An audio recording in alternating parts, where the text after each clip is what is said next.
l'Abarth 595 Scorpioneo, une édition limitée à 2000 exemplaires. Malheureusement, ils n'ont pas numéroté les voitures. Celle-ci, elle est one of 2000, donc toutes les voitures qui sont sorties d'usine. Ce qui définit vraiment cette voiture, c'est les détails dorés. Donc par exemple, le Scorpion, le liseré doré, vous avez même les jantes. L'édition Scorpioneo, ça veut dire Scorpion doré en italien. Tout autour de la voiture, vous avez plein de petits logos qui rappellent l'édition. Donc là, c'est une 595. Même à l'arrière, ils ont mis un petit rappel de l'édition qui casse vraiment bien la coupe de la voiture et qui donne un aspect plutôt sportif. C'est le béquet qu'ils ont rajouté. Par rapport à une Fiat 500 qui est plutôt arrondie, là, ça fait vraiment une coupe sportive. Au-dessus, ils ont rajouté un toit avec des damiers. En guise d'antenne, le petit Scorpion.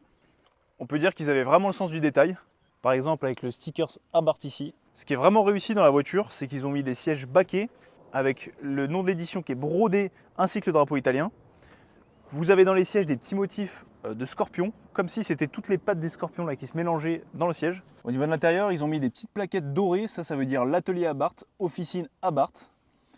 Tout le pédalier en alu avec des rappels du logo. Au milieu, vous avez un petit rappel de l'édition limitée, One of 2000. Sur les Abarth, on sait que le mieux c'est d'avoir une boîte manuelle parce que la boîte automatique elle n'est pas fameuse. Donc là, c'est un gros point positif pour celle-ci. Vous avez un volant qui est complètement en cuir avec le petit rappel à midi. Dans le petit cadran, vous avez la pression du turbo. Vous avez le mode sport qui est bien utile parce que vous voyez tout de suite la différence. Niveau ressenti de conduite, vous avez la pédale qui est beaucoup plus réactive. Elle est de 2021, donc elle est équipée du Apple CarPlay. Elle est équipée de l'option Beats. Donc ça, pour le son, c'est indispensable. Vous avez vraiment une superbe sonorité dans la voiture.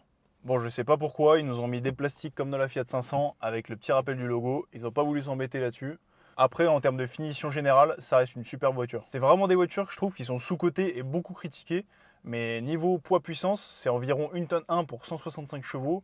Ça marche plutôt bien, surtout pour 20 000 euros. D'ailleurs, cette voiture elle est disponible en vente chez vivelautomobile.fr. Elle a que 45 000 km. À l'arrière, la voiture n'est pas équipée de freins ventilés percés, mais tout de même percés. Après, la dimension des disques est vraiment petite, mais ça reste vraiment adapté pour ce genre de véhicule qui n'est pas très lourd.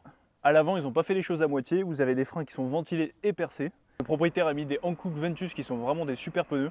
À l'avant comme à l'arrière, c'est des jantes en 17 et en 205 de large.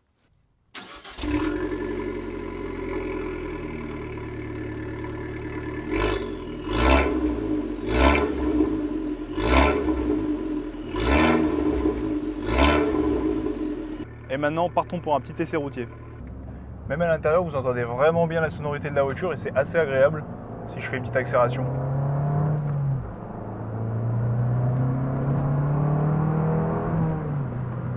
C'est franchement une très bonne voiture.